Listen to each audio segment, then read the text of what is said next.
नमस्कार दोस्तों, स्वागत है आप सभी का। और आज मैं आपके लिए वेरी आईएमपी क्वेश्चन लेकर आया हूँ। कोशिका के 60 से 70 क्वेश्चन करेंगे जो बार बार एग्जाम में पूछे हुए। जो नया है चैनल को सब्सक्राइब कर दीजिएगा, बेल आइकन को प्रेस कर दीजिएगा और अगर डेली हमसे जुड़ना चाहते हैं तो इस नंबर पर व्हाट्सअप कर दीजिएगा कि सर हमें आपकी डेली की फ्री क्लास से जुड़ना है। 9753749986 पर आप मुझे व्हाट्सअप कर सकते हैं कि सर हमें आपकी फ्री क्लास से जुड़ना है। और वीडियो कैसा लगा कमेंट करके जरूर बताएं। डीएनए में क्या होता है बताइए। पहला क्वेश्चन आपके सामने, डीएनए में क्या होता है। Very good. डीएनए में जो होता है न्यूक्लियोटाइड, ऑप्शन आपका डी वाला आ जाएगा। डीएनए में न्यूक्लियोटाइड। अगला क्वेश्चन लिखा हुआ है, कोशिका में प्रोटीन संश्लेषण का स्थान। कोशिका में प्रोटीन संश्लेषण का स्थान कौन सा है। Very good. कोशिका में प्रोटीन संश्लेषण का स्थान जो हो जाएगा राइबोसोम हो जाएगा। कौन सा हो जाएगा। कोशिका में प्रोटीन संश्लेषण का जो स्थान होता है जिसे हम कहते हैं राइबोसोम। किसे वास्तविक केंद्रक नहीं पाया जाता। किसमें वास्तविक केंद्रक नहीं पाया जाता। तो जीवाणु में वास्तविक केंद्रक नहीं पाया जाता। जीवाणु में वास्तविक केंद्रक नहीं पाया जाता। सबसे लंबी कोशा किसकी होती है। तंत्रिका, पेशी, अस्थि या डेंड्राइट। सबसे लंबी कोशा जो होती हैं वो होती है तंत्रिका कोशा। कौन सी होती है। तंत्रिका कोशा होती है सबसे लंबी कोशा। राइबोसोम किसके बने होंगे। राइबोसोम किसके बने होंगे बताइए। Very good. राइबोसोम जो हैं आरएनए और प्रोटीन के बने होंगे। किसके बने होंगे। राइबोसोम जो हैं आरएनए और प्रोटीन के बने होंगे। कोशिका शब्द किसने दिया था। कोशिका शब्द किसने दिया था। रॉबर्ट हुक ने। कोशिका शब्द जो हैं वो रॉबर्ट हुक ने दिया था। कोशिका शब्द किसने दिया था। तो रॉबर्ट हुक ने कोशिका शब्द दिया। अगला क्वेश्चन क्या लिखा हुआ है, लाइसोसोम आत्महत्या की थैली किसे कहते हैं। आत्महत्या की थैली किसे कहा जाता है। लाइसोसोम को क्या कहते हैं। लाइसोसोम को आत्महत्या की थैली कहते हैं। क्योंकि इसमें जल अपघटन एंजाइम पाया जाएगा। क्या पाया जाएगा। लाइसोसोम को आत्महत्या की थैली कहते हैं क्योंकि इसमें जल अपघटन एंजाइम पाया जाएगा। कोशिका का पावर हाउस किसे कहा जाता है। कोशिका का पावर हाउस किसे कहा जाता है। तो माइटोकॉन्ड्रिया को कोशिका का पावर हाउस कहते हैं। यीस्ट जो हैं ये क्या है। यीस्ट जो हैं ये क्या है बताइए। यीस्ट जो हैं ये क्या है। तो यीस्ट जो हैं एक प्रकार का यूकेरियोटिक है। क्या है यीस्ट जो हैं। ये क्वेश्चन कितनी बार पूछा हुआ है। यीस्ट क्या है। चलिए अगला क्वेश्चन है, सभी कवक सदैव कैसे होंगे।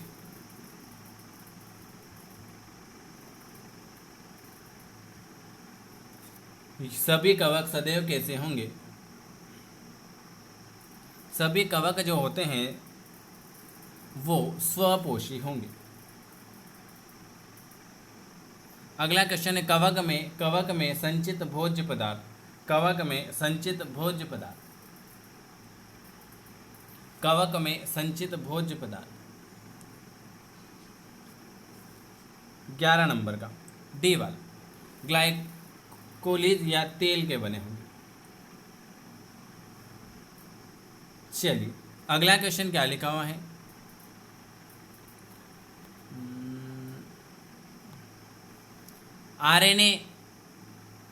आरएनए की संरचना में डीएनए में उपस्थित थायमिन के स्थान पर क्या होगा।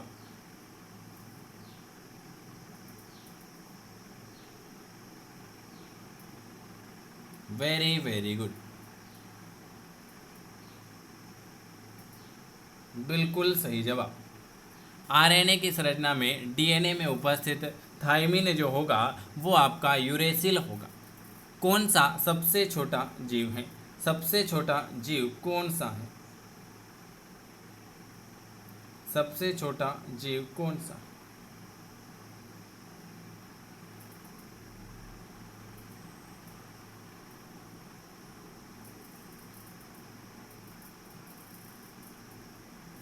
बिल्कुल सही जवाब है।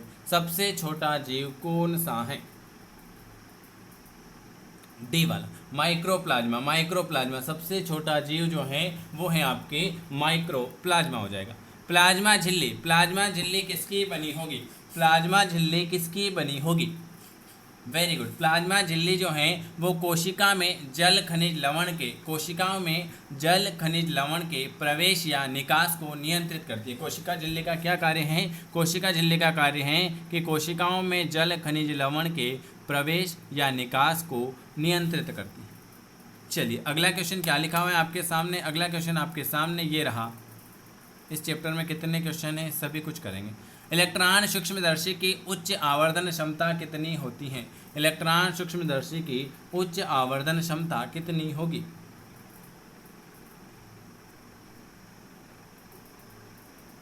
दो लाख गुना। चलिए अगला क्वेश्चन है एक एंगस्ट्रॉन। ये क्वेश्चन भी कितनी बार एग्जामिनर पूछ चुका है कि एक एंगस्ट्रॉन जो होता है वो किसके बराबर होगा?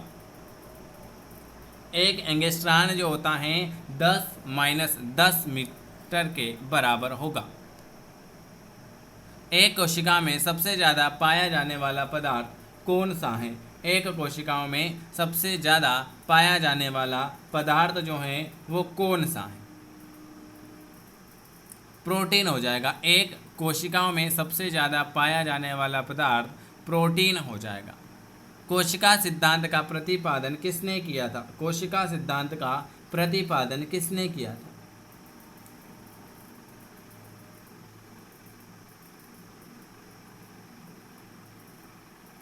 कोशिका सिद्धांत का प्रतिपादन किसने किया था और कब किया था? तो आप सभी को बताएं कोशिका सिद्धांत का प्रतिपादन 1839 में स्लेडेन और स्वान भाई साहब ने किया था। स्लेडेन और स्वान भाई साहब ने किया। पादप कोशिकाओं में जंतु कोशिका से भिन्नता के लिए निम्न में से एक लक्षण जो है वो कौन सा है?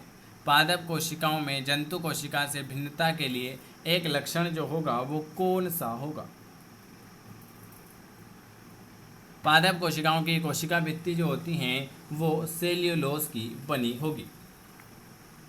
यदि कोशिकाओं के राइबोसोम को नष्ट कर दिया जाए तो क्या होगा? यदि कोशिकाओं के राइबोसोम को अगर हम नष्ट कर दें तो क्या होगा?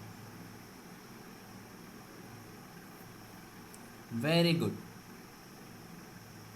यदि कोशिकाओं के राइबोसोम को नष्ट कर दिया जाए तो प्रोटीन संश्लेषण नहीं होगा। क्या नहीं होगा? प्रोटीन संश्लेषण। न्यूक्लियक अम्ल किसके होते हैं? न्यूक्लियक अम्ल किसके बने होंगे? न्यूक्लियक अम्ल किसके बने होंगे? Very good. केंद्रक और कोशिका द्रव्य के। न्यूक्लियक अम्ल जो हैं वो केंद्रक और कोशिका द्रव्य के बने होंगे। आरएनए का प्रमुख कार्य क्या है? आरएनए का प्रमुख कार्य क्या है? Very good. आरएनए का प्रमुख कार्य क्या है? प्रोटीन संश्लेषण में सहायता करना। आरएनए का प्रमुख कार्य है प्रोटीन संश्लेषण में सहायता करना। चलिए डीएनए का मूल मात्रक क्या है? डीएनए का मूल मात्रक क्या है? न्यूक्लियोटाइड। डीएनए का मूल मात्रक जो हो जाएगा वो न्यूक्लियोटाइड हो जाएगा। चलिए अगला क्वेश्चन क्या लिखा हुआ है आपके सामने?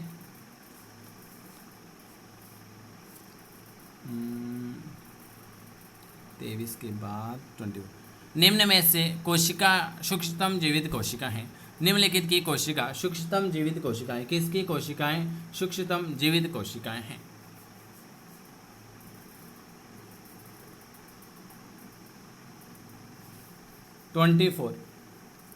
माइक्रोप्लाज्मा की प्याज को छीलने या काटने पर आंखों में प्रभुत्व मात्रा में आंसू आने का क्या कारण है? प्याज को छीलने या काटने पर आंखों में प्रभुत्व मात्रा में आंसू आने का क्या कारण है?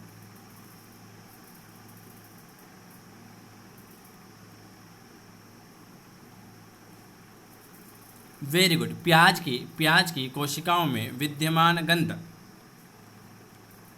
कोशिकाओं में भोजन या ग्लूकोज का ऑक्सीकरण कहाँ पर होता है? कोशिकाओं में भोजन और ग्लूकोज का ऑक्सीकरण जो होता है वो कहाँ पर होगा? माइटोकॉन्ड्रिया में। कहाँ पर? कोशिकाओं में भोजन या ग्लूकोज का ऑक्सीकरण जो होता है वो आपके माइटोकॉन्ड्रिया में होगा। कोशिका गतिविधियां किसको नियंत्रित करेगी? कोशिका गतिविधियां 27 डी वाला न्यूक्लियक अम्ल को, न्यूक्लियक को।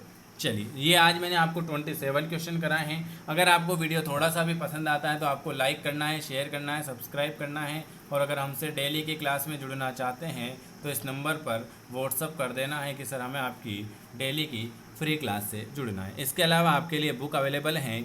आपके लिए सामान्य विज्ञान की 7500 क्वेश्चन की बुक अवेलेबल है। Biology, zoology, physics, chemistry, English के क्वेश्चन रहेंगे। आप इसे घर बैठे मंगा सकते हो इस नंबर पर संपर्क करके। इसका डेमो भी देख सकते हो। इसके अलावा आप चाहें तो ओल्ड पेपर भी मंगा सकते हो। इसके अलावा अगर आपको कोई भी समस्या आ रही हो तो आप ज़रूर पूछ लीजिएगा। वीडियो देखने के लिए आप सभी का बहुत बहुत धन्यवाद।